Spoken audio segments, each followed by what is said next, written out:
Tadi rencananya sampai kemari mau langsung ke guest house.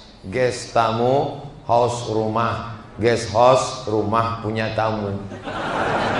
Tapi batal. Mohon maaf Ustadz, Ustadz tidak bisa ke guest house karena guest house dalam keadaan dikepung. Siapa yang mengepungnya? Ibu-ibu. Tidak bisa. Beberapa malam yang lalu kita digetarkan oleh acara Indonesia Lawyer Club. Katanya Indonesia sedang dikepung darurat PKI. Ternyata di Palembang yang dikhawatirkan bukan PKI, ibu-ibu. Tapi ibu-ibunya suka mengaji, maka tak ada kekhawatiran kita. Ini malam ni syiar dengan acara live streaming, dengan acara foto, tunjukkan ke seluruh Sumatera, ke seluruh Indonesia, ke seluruh dunia. Jangan kalian macam-macam. Kami masih banyak lagi di sini. Jangan kan PKI saja takut dengan suara. Apa ditakutkan? Apa ibu yang dimuliakan Allah SWT? Ini pentingnya ramai-ramai ini. Ini syiar. Syiar itu artinya apa? Show force. Show, tunjukkan. Force, kekuatan. Makanya ketika motong daging kurban kemarin tanggal 10 Muharram, 4 hari dikasih kesempatan. 10, 11, 12, 13. Yang tak ada duit tanggal 10, tanggal 12. Tak bisa tanggal 13. Tak juga bisa. Berhentilah. Bertakbir Idul Fitri sehari saja. Naik khotib ke atas mimbar, selesai. Tapi saat Idul Adha 4 hari bertakbir Sayyidina Umar bin Khattab di pasar tempat melontar jumrah ula wusta Aqabah, terdengar suaranya sampai ke Makkah Al-Mukarramah 6 km. Belum ada mikrofon. Bergetar suara mereka, yahtazzu, bergoncang bumi dengan takbir mereka di tempat yang disebut dengan Mina. Sampai hari ini takbir itu kita kumandangkan. Gunanya untuk apa? Show force, tunjukkan kekuatan. Anak-anak muda yang lesu, letoy, loyo, bawaannya mau mati saja. Ketika menengok ini ramai, bangkit semangat dia. Saya pun biasanya ceramah duduk, tapi karena menengok ramai tegaklah saya. Apa ini yang dimuliakan Allah Subhanahu wa ta'ala. Makanya akan datang momen-momen tablik akbar terus beramai-ramai. Setelah nanti menyambut 1 Muharram, akan ada lagi namanya Muharram Safar Rabiul Awal, Maulid Nabi, ramaikan lagi. Habis Maulid Nabi, Muharram Safar Rabiul Awal, Rabiul Akhir, Jumadil Awal, Jumadil Akhir, Rajab, Sya'ban. Rajab menyambut apa Sya'ban? Isra Mi'raj, ramaikan lagi. Lalu kemudian habis Sya'ban, di akhir Sya'ban ada ziarah kubra. Ziarah kubra itu khusus di sini. Orang tahu itu semua. Di mana itu ziarah kubra? Di Palembang. Ustaz tahu ziarah kubra? Tahulah. Dari mana? YouTube. Tengok videonya di YouTube. Ziarah kubra Palembang, enter, nampak gambar, tunjukkan ke kawan-kawan. Saya sudah ketik kok tak muncul Pak Ustaz. Paket habis. Belilah agak 2 giga. Untuk syiar.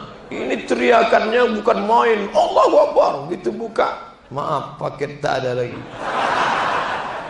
Ini semua syiar. Tapi syiar yang paling mantap adalah syiar solat subuh berjamaah. Lau ya'lamuna ma fil atamati was subhi. Andai mereka tahu keutamaan subuh berjamaah, la atauhuma habwan, mereka akan datang walaupun merangkak. Merangkak mereka datang. Ini kenapa isyaknya begini? Karena subuhnya saya dengar-dengar lebih ramai daripada ini. Sejak dari berdirinya dinasti Sriwijaya sampailah hari ini Ustadz Somad, inilah wali kota yang sholat subuh tak pernah tinggal berjamaah. Ini yang dikatakan Abdurrahman Ibnu Khaldun, seorang sosiolog muslim. Ar-ra'iyah ala dini mulukihim. Rakyat itu mengikut agama raja-rajanya. Kalau rajanya suka mabuk, insya Allah rakyatnya pecandu narkoba. Kalau rajanya suka dangdut, insya Allah rakyatnya ngebor. Habislah melobang tanah-tanah itu. Keluar lumpur-lumpur, memusnah masa. Tapi kalau sudah rajanya suka sholat berjamaah, paling tidak rakyatnya takkan tinggal sholat subuh. Kenapa? Ramai. Sekarang ada juga orang sholat subuh, tapi sholat subuhnya jam berapa? Jam 7.30. Setiap pertanyaan yang masuk ke HP, ke WhatsApp, tak pernah saya jawab kalau pertanyaannya. Ustaz, kalau bangun jam 7 masih boleh nggak sholat subuh? Sekali pun tak pernah saya jawab. Tuh apa dijawab orang model begini? Allah aja dia mainkan, apalagi Ustaz. Bangun 7.30, matikan lampu, tutup jendela, rapatkan gorden. Usolli fardhu subh. Rakaatain lillahi ta'ala. Allahu akbar. Dah lambat 7.30 pakai kunut pula tu. Allahumma hdina fi man hadait. Maknya ngintip dari balik pintu. Alhamdulillah ya Allah, anakku sejak hijrah, sejak mendengar pengajian Ustaz Somad ini, sekarang sudah tobat kepada Engkau. Aku menjadi ibunya, merasa bangga ya Allah. Dulu setahu saya anakku ni solat subuh saja, tapi setelah tahun baru hijrah ni ya Allah, solat duhanya pun pakai kunut.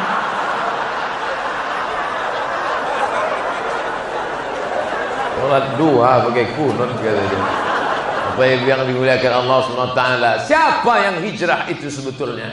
Hijrah pindah tahun, tiap tahun kita pindah tahun. 1436, 1437, 1438, 1439, tiap tahun pindah tahun. Hijrah tempat, pindah tempat. Dari sana kemari, besok entah kemana. Tapi hijrah itu kata Nabi siapa? Siapa yang sebetulnya hijrah itu? Al-muhajir, orang yang hijrah adalah man hajara ma nahallahu an, orang yang meninggalkan yang dilarang Allah Subhanahu wa taala. Hari Kamis tanggal 1, hari Jumat tanggal 2, hari Sabtu tanggal 3, hari Ahad malam 4. Malam ini kita sudah 4 hari di tahun 1439. Kita renungkan, aku sudah pindah atau belum? Belum Pak Ustaz, saya masih lumayan lama lagi. Bukan itu saya maksud. Saya dari tadi agak kesana ceramah karena saya tengok di TV itu ganteng juga.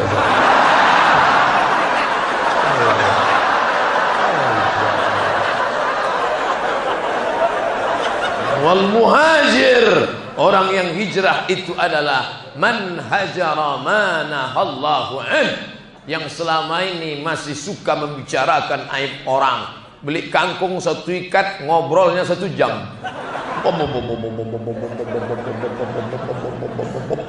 Dulu orang yang dibicarakan dia anak dia saja. Sekarang anak artis dia bicarakan, anak pejabat dia bicarakan, anak ustadz dia bicarakan. Saking banyaknya anak orang dia ceritakan, anak dia pun tak tahu sudah masuk ke dalam air panas. Masak anak itu dalam. Asik membicarakan aib orang lain. Maka setelah hijrah ini berhenti dari aib, ghibah, namimah, adu domba, gosip, pindah kepada tasbih. Ambil tasbih, bertasbih, subhanallah wa bihamdihi, subhanallah. Besok ngaji jangan cuma ceramah. Hebat kalian ceramah tadi malam ya, ramainya. Bukan di situ letak keberhasilan ngaji, berubah perilaku. Pulang dari sini ambil tasbih, besok pagi mau ke pasar pagi, subhanallah walhamdulillah wala ilah. Sudah lama nggak ketemu ya Jang. Gimana kabar anak si Anung? Subhanallah walhamdulillah wala ilah illallah. Subhanallah walhamdulillah wala ilaha illallah. Subhanallah walhamdulillah wala ilaha illallah wallahu akbar. Subhanallah wa bihamdihi subhanallahil azim. Kalimatani, 2 kalimat. Khafifatani 'alal lisan, ringan di lidah. Saqilatani fil mizan, tapi berat pada timbangan mizan hari kiamat. Habibatani ila rahman, dicintai oleh Allah. ringan di lidah. Apa dia? Itulah dia. Subhanallah wa bihamdihi subhanallahil azim. Berhentilah bercerita aib orang lain. Makan bangkai saudaranya. Isu bangkai tikus. Berapa banyak orang berhenti usaha bakso gara-gara isu bangkai tikus. Tapi memakan bangkai saudara, sampai sekarang orang tak berhenti. Acara makan bangkai pagi, acara makan bangkai siang, acara makan bangkai malam yang dikemas dengan bahasa Inggris. Makan bangkai. Coba cari di kamus bahasa Inggris Oxford. Makanbangkai.com, enter. Makan bangkai itu bahasa Inggrisnya apa? Infotainment. Makan bangkai pagi, makan bangkai siang, makan bangkai malam. Kenapa ratingnya bisa tinggi?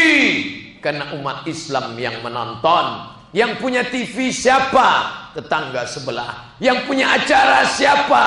Kawan sebelah. Yang nonton siapa? Bini di rumah. Berhenti. Lalu apa isi pengajian? Silakan. Saya tak suka pengajian Ustadz Somad. Oke, tak masalah. Pengajian Ustadz yang lain. Saya sukanya ustazahnya emak-emak, mama dede. Saya sukanya Ustadz anak muda yang ganteng, Hanan Attaqi. Saya sukanya yang macam wayang, Ustadz Cepot. Saya maunya yang begini-begini. Ya maaf. Itu sahabat saya, Ustadz Maulana. Pilih aja yang mana. Yang penting berubah kelakuan, berubah sikap. Janji besok kita mau berubah insyaallah. Amin. Ustadz ini ibu-ibu aja yang diceramahinya. Tadi katanya yang mengepung guest house ibu-ibu. Yang katanya harus berubah ibu-ibu. Kenapa yang selalu diceramahi ibu-ibu? Karena aliran-aliran sesat sekarang kalau mau menularkan kesesatannya melalui ibu-ibu, bukan melalui bapak-bapak. Kenapa begitu? Karena kalau khotib Jumat naik ke atas mimbar ceramah tentang bapak-bapak, apa yang dia katakan? Wahai bapak-bapak, takutlah kepada Allah. Usikum wa nafsi bitaqwallah.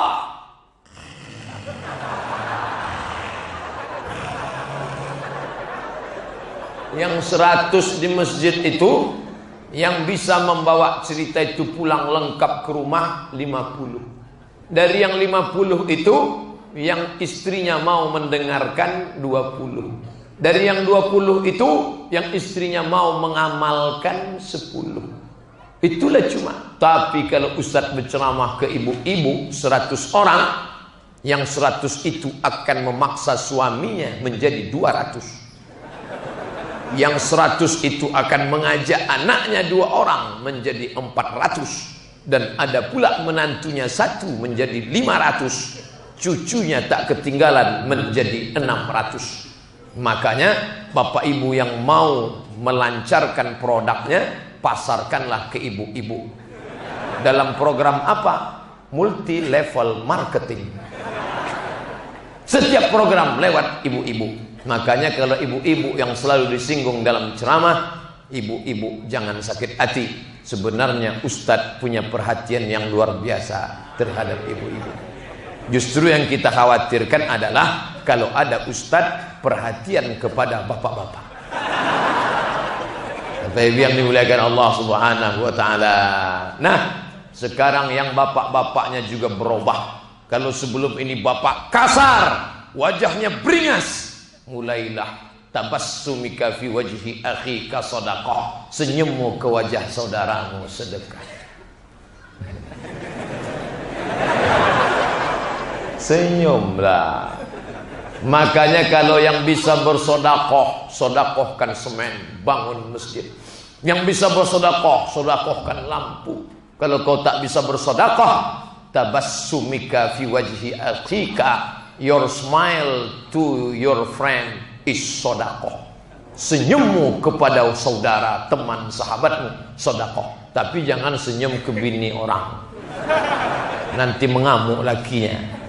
Kalau mau senyum ke istri sendiri. Banyak orang nih ke bini orang dia senyum, ke bini dia mukanya macam jeruk purut dipijak gajah. Oleh sebab itu maka perempuan itu yang paling dia senang adalah kata-kata yang melunakkan hatinya. Beda sama laki-laki. Kalau laki-laki yang dia ingat itu isi katanya. Kalau perempuan dia tak ingat isinya, tapi yang dia ingat adalah kata-katanya. Perempuan terbuai dengan kata-kata, maka laki-laki bermain dengan kata-kata. Akhirnya banyaklah perempuan-perempuan yang terbuai dengan kata-kata indah lelaki. Maka Nabi selalu menggunakan kata yang lembut kepada perempuan. Dia tak pernah panggil Aisyah dengan nama Aisyah, tidak. Tapi dia panggil ya Humaira, ahmar, merah. Humaira, wahai yang kulitmu putih kalau kena cahaya matahari kemerahan. Ya Humaira, wahai engkau yang putih kemerahan. Istri mana yang tak senang dipanggil wahai kau yang putih kemerahan, walaupun dia hitam. Ustaz, ya, Nabi itu katanya manggil istrinya ya Humaira. Betul. Boleh ku panggil biniku ya Humaira? Boleh. Berarti saya bohong Pak Ustaz? Enggak apa-apa. Idkhalus surur fi qulubil mu'minin, menyenangkan hati orang beriman. Kapan mulai? Balik dari sini langsung. Assalamualaikum. Waalaikumsalam. Ya Humaira. Apa artinya itu bang? Wahai engkau yang putih kemerahan. Luar biasa abang malam ni ya. Aku sudah hijrah adinda. Begitu ini enggak terlalu jujur. Bini hitam dipanggilnya ya Hajar Aswad. Ngamuklah dia, tersinggung dia. Maka kata-kata itu terngiang di telinganya. Wahai engkau yang putih kemerah-merahan. Bapak yang dimuliakan Allah, Nabi SAW pulang dalam keadaan lelap tidur Aisyah. Assalamualaikum. Tak dibukakan pintu. Assalamualaikum. Tak dibukakan pintu. Assalamualaikum. Tak dibukakan pintu. Nabi tidur di depan. Besok pagi Sayyidatuna Aisyah radhiyallahu anha buka pintu, dia tengok. Astaghfirullahaladzim, maafkan aku wahai Rasulullah. Kata Nabi, no problem, tak masalah. Sedikit pun Nabi tak pernah mengeluarkan kata-kata kasar. Tapi kita lihat laki-laki hari ini, wow. Memang dia tak marah, tapi engsel pintu tu hilang. Ini luar biasa. Hijrah, mari kita hijrah. Kalau mau nunjukkan keganasan, kalau ada laki-laki di Palembang yang ganas, yang kasar, tolong kita kirim ke Rohingya untuk menghadapi Aung San Suu Kyi, untuk menghadapi teroris tak berbulu bernama Asun Wiratu. Gundul. Pejamkan mata, bayangkan kata teroris. Dulu kalau sudah disebut kata teroris, katanya berjenggot, teroris berjubah, teroris bersorban. Ternyata itu semua buatan barat. Allah tunjukkan teroris yang sebenarnya. Ini dia, the real of teroris, true teroris. Siapa dia? Rambutnya tak berbulu, dagunya tak berbulu, bukan sekedar tak berjahit, malah tak bercelana sama sekali. Nih kenyataan, fakta, real, data, nyata. Mereka ingin memadamkan cahaya Islam, ingin memfitnah Islam. Yuriduna yutfi'u nurallah wallahu mutimmu nurihi. Allah sempurnakan cahayanya. Kalian ingin memfitnah orang Islam, Allah tunjukkan secara nyata. Nih dia, Abdul Somad kalian fitnah, Allah bangkitkan secara nyata. Akhirnya Palembang membuka pintu untuk Abdul Somad. Nyata. Ustadz Abdul Somad, mohon maaf ya Ustadz, untuk Ramadan ini Ustadz tidak lagi usah ceramah ke perusahaan kami, karena menurut laporan Ustadz adalah anti NKRI, Ustadz anti kebinekaan. Allah tunjukkan yang memfitnah-fitnah ini tak betul. Hari ini gua keluar gambar Abdul Somad disandingkan dengan Jenderal Sudirman. Baru mereka tahu. Disangkanya Abdul Somad ini mirip Komandan Kodim apa? Jenderal bintang 5, baru dia tahu. Saya pun baru tahu sekarang saya mirip Jenderal Sudirman. Makin pede aja saya ceramah. Assalamualaikum. Jangan fitnah orang. Islam mengajarkan tabayyun, klarifikasi. Maka bapak-bapak, tampilkanlah wajah yang ramah, yang senyum. Saya termasuk laki-laki yang susah senyum. Setiap berfoto, senyumlah Pak Ustaz. Senyumlah Pak Ustaz. Akhirnya sekarang kalau foto senyum aja saya. Dah. Apa maknanya? Ada perubahan. Semua bisa berubah. Aku tak bisa berubah. Satu-satunya yang tak bisa berubah nih, bunga plastik. Lain daripada itu bisa berubah. Semuanya mengalami perubahan. Mari kita berhijrah. Dalam kurung, mari kita berubah. Badan Dakwah Islam RU 3. Apa artinya? Mana saya tahu.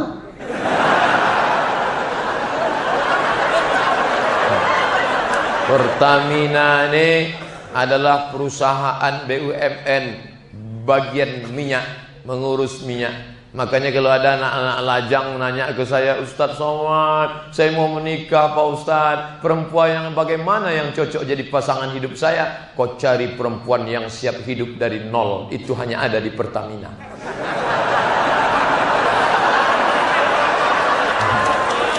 Mana ada perempuan lain siap susah? Perempuan lain cobalah tanya, maukah engkau hidup mengawaliku dari nol? Sorry ya bang, tapi di Pertamina mereka yang ngomong ke kita dari nol ya bang, kata dia. Hebatnya. Berubahlah. Nih, anak-anak gadis yang matre, berubah kalian. Dari mana kalian belajar? Bukan dari ceramah Ustadz Somad. Belajarlah kalian dari ketulusan Pertamina. Dari nol. Kalian pandang laki-laki itu karena hartanya, harta akan binasa. Kalian pandang karena kuasanya, kuasa tak sampai 5 tahun kalau ditangkap KPK. Kalian pandang karena bangsanya. Ada orang-orang yang bangsawan, bangsa yang hidup di awan. Ketika hujan lebat, awan pun hilang.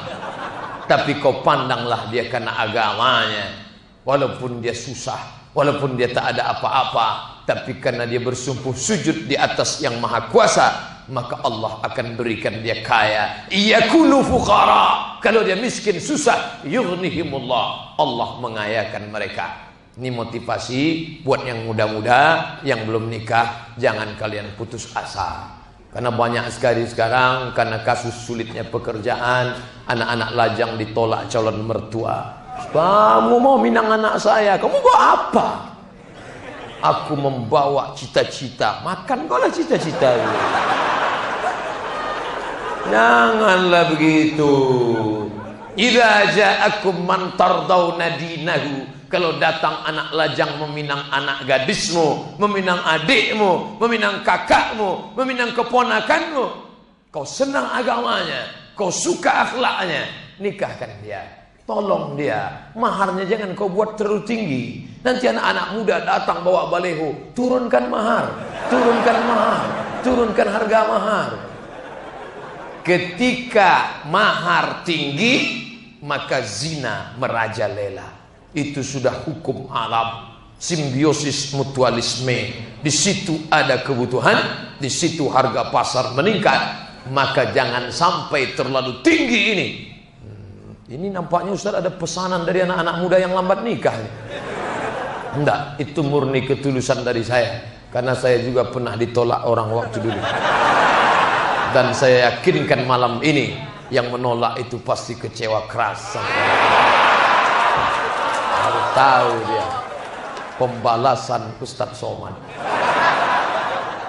Bapak Ibu yang dimuliakan Allah Subhanahu wa taala, yang dulu kau sepelekan karena dia rendah hina, tapi ternyata Allah mau angkat derajatnya, maka kalau kau kaya, kau tolong dia. Yang penting kau jadi menantuku yang soleh, kau jaga anak gadisku ini dunia akhirat. Jangan kau berkhianat. Untuk makan ku tanggung dulu agak sebulan.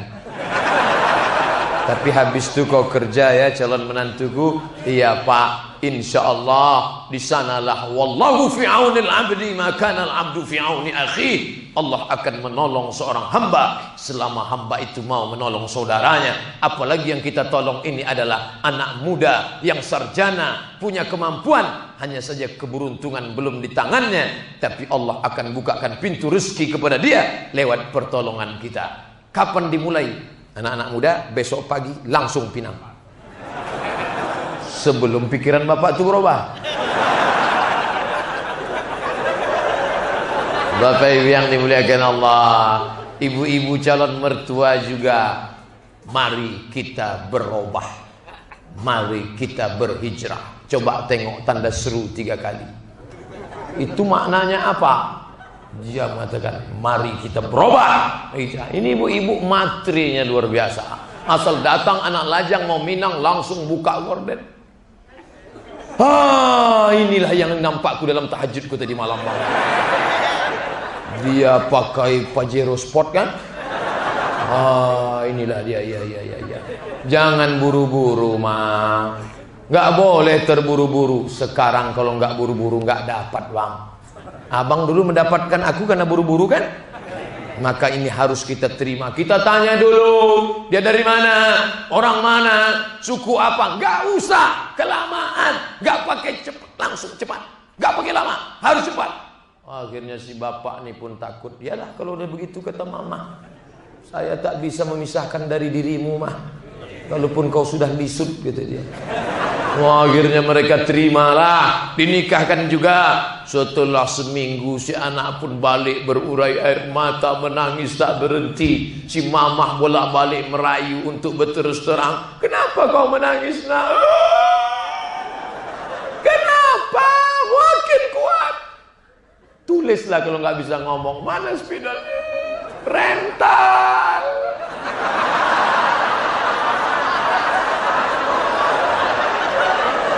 Inilah akibat materialisme. Kalau kau cari akhirat, dunia akan bersimpuh di tapak kakimu. Tapi kalau kau jual akhirat, celaka 12. Dunia tak dapat, akhirat melayang. Dan rental pun menarik, karena cukup seminggu saja. Apa yang terjadi? Maka tak terlalu menarik untuk diceritakan. Hidup yang sekali penuh dengan penderitaan. Coba kalau kau dapat menantu Qori yang suaranya tadi Masya Allah, saya mendengarnya, Allah hanya itu yang keluar dari mulut saya. Kenapa itu yang Ustaz ucapkan? Kenapa Ustaz sebut Allah? Mulutnya sama, lehernya sama, tapi yang keluar kok lain. Bismillahirrahmanirrahim. Kata dia, oh gitulah, tak mirip kan? Luar biasa suara Qori dari Palembang. Ulama-ulama besar datang dari sini. Kitab Sayrus Salikin ditulis oleh, ini saya agak bangga sedikit, Syekh Abdul Somad Al-Falimbani.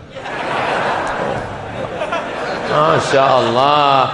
Tadi datang grup WA, teman menulis, Ustaz Somad, ya ternyata ulama besar Palembang tuh namanya sama dengan Ustaz ya, kata dia. Dalam hati saya baru tahu ente. Bapak Ibu yang dimuliakan Allah Subhanahu wa taala, mari berhijrah, berubah cara pandang kita melihat hidup yang selama ini dunia. Sampai kemana dunia ini? Celupkan tanganmu ke dalam air, tarik ke atas. Nampak menetes? Itulah dunia. Yang kau nampak setetes, itulah dunia. Kalau kau dapat, kau jangan bangga, karena kau cuma dapat setetes. Kalau tak dapat, jangan sedih, karena yang hilang pun cuma setetes. Anak-anak muda, besok pagi kalian bawa HP, pergi ke tepi sungai. Jongkok kalian, pasang HP di sini, pasang, cari tiang-tiang. Kalau tak ada tiang, galah potong, celupkan tangan ke sungai. Hai saudaraku, yang setetes ini dunia. Kalau kau dapat, kau jangan bangga, Tapi kalau kau tak dapat, kau jangan sedih. Inilah dunia adalah akhirat. Itulah sungai yang begitu panjang. Bagi yang suka, tolong like and share. Bukan susah buat video streaming itu. Langsung upload Instagram, Twitter, BBM, YouTube. Tutup HP. Nanti malam tengok berapa yang like. Baru 4 orang. Kau tak mesti berceramah jadi ustadz yang besar, tapi pesan-pesan singkat engkau bermakna buat orang. Orang yang selama ini menganggap dunia. Nabi mengatakan wala taj'alid dunya akbara hammina wala mablagha ilmina. Jangan jadikan dunia sebagai harga ilmu kami. Jangan jadikan dunia obsesi tertinggi hidup kami. Tapi dunia jangan kau tinggalkan. Jangan balik dari sini. Saya tidak mau. Nah, ini penting nih. Jangan pulang dari pengajian ini semua jamaah ini meninggalkan dunia. Besok pagi istrinya membangunkan dia. Bang, bangun bang. Ayo kita jaga toko. Sudahlah bu, toko itu kita tinggalkan saja. Dunia itu semua. Nah, ya hari Senin kamu kuliah kan? Saya udah meninggalkan kelas ya. Kenapa? Dunia itu semua. Oh jangan. Dunia ini harus direbut. Tapi jangan sampai hatimu dipenuhi oleh dunia. Kau punya mobil yang mewah, mantap, tapi dipakai untuk apa? Menjemput dan mengantar ustadz ke airport. Berwibawa Ustadz Somad. Oh, yakin buka kaca? Coba kalau dijemput pakai mobil ayam. Gerobak di belakang ayam. Buka pintu satu tak pakai AC. Begitu kaca dibuka, mogok. Saya ceramah di salah satu provinsi di Riau, di provinsi di Kalimantan, tepatnya di Pontianak, Kalimantan Barat.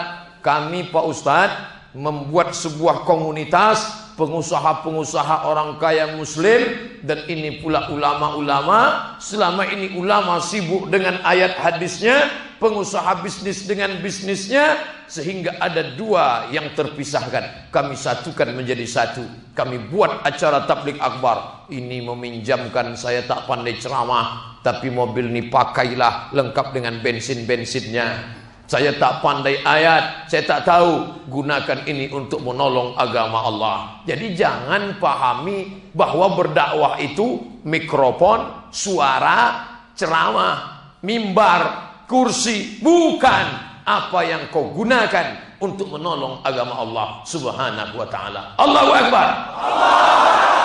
Begitu ke depan. Jadi jangan anak-anak ini mau diperekam semua harus jadi ustadz. Kamu harus jadi ustadz. Aku ingin kau macam Ustadz Somad. Kata anaknya, aku nggak mau. Nanti aku kurus macam dia kan.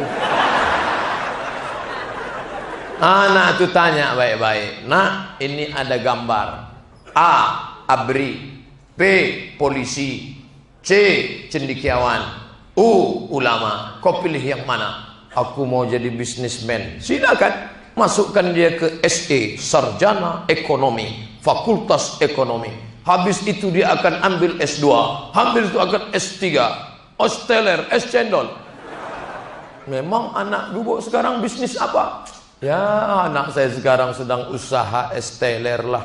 Masa taman S3 Ekonomi esteler? Memang dia esteler, tapi impornya 3 kontainer satu hari. Bisa ibu berenang dalam esteler itu saking banyak. Seluruh esteler di dunia ini dia yang memproduksinya. Esteler corporate. Bisa. Kenapa tidak? Bisnis internasional. Jangan lagi kita berpikir secara kecil, tapi luar biasa. Kamu nggak kuliah? Aku nggak ada dana. Terus ada tanah kosong, aku tanam karet sama kelapa sawit. Masa hari gini masih lagi berkutat di tanah, kotor, bau, ada cacing, ada kuman, ada pacat, ada tikus. Apa kerjamu sekarang? Ya itulah ngurus itu. Berapa hektar? Malu mau nyebutnya. Sebut aja lah, ya sejauh mata memandang. Luar biasa. Maka pakai kekayaanmu menolong agama Allah. Saya sholat di salah satu masjid, Allahu Akbar, bangkit dari ruku, berpasir, lantainya semen kasar, tak ada keramik, tak ada semen halus. Tapi di masjid Pertamina coba tengok, bukan cuma lantai berkeramik, memanjat sampai ke atas. Andai melekat ini naik ke atas.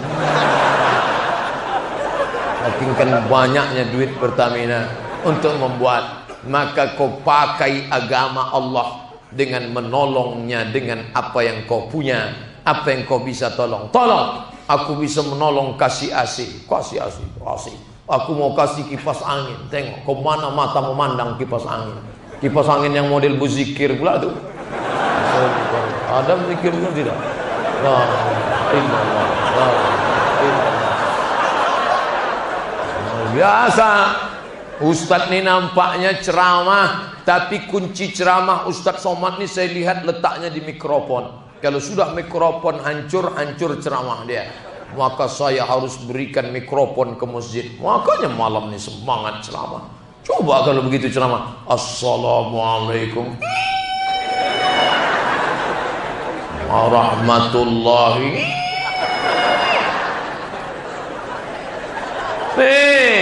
Semangat kita semua ceramah, pengajian, tolong agama Allah dengan apa yang kau bisa. Tiang masjid ini perlu ditiru untuk masjid-masjid lain. Jangan tiang terlalu banyak, buat aja tiang itu satu, tapi tunggu kalau udah tua bercabang dia. Jangan ada ke bawah. Ini ada orang bangun masjid tiang. Ini berapa sop tidak putus? 1 sop, 2 sop, 3 sop, 4 sop, 5 sop, 6 sop, tak putus 6 sop. Kalau tiang terlalu banyak, sop putus. Yang kedua, kalau ceramah di masjid terlalu banyak tiang, tak sampai kaji itu ke telinga jamaah, tersangkut di tiang-tiang. Ini kan tidak. Leluasa kita ceramah, cantik masjidnya, bagus, adab, ayam, nyaman, tentram. Tak ada yang kurang lagi. Rekaman, penceramah, pengajian di masjid, rekam.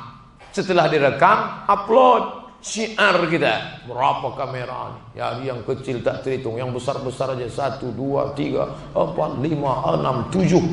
Tak hidup tak tidak, Allahu a'lam. Apa? Yang jelas banyak. Bagi adik-adik tunjukkan itu semua, foto itu semua.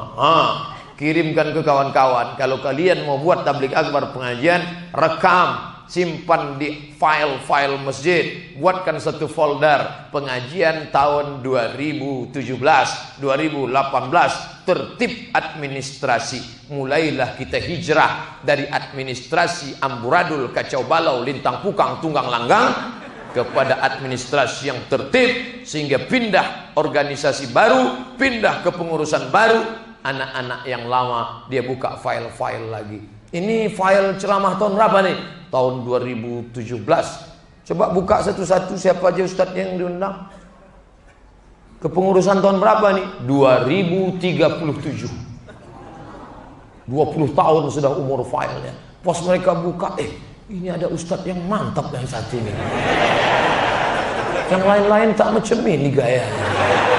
Siapa namanya? Mereka lihat di baleho, tak pula ada nama saya.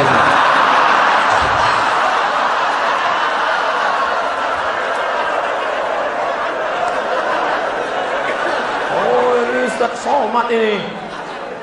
Coba ulang balik ceramah dia. Di menit keberapa tadi ada dia sebut namanya? Kata dia nama dia sama dengan nama ulama besar Palembang, Syekh Abdul Somad Al-Falembani. Coba kita cari di buku kuning. Abdul Somad tukang las, bukan. Abdul Somad ternak itik, bukan. Abdul Somad bukan. Abdul Somad LCM. Ini dia.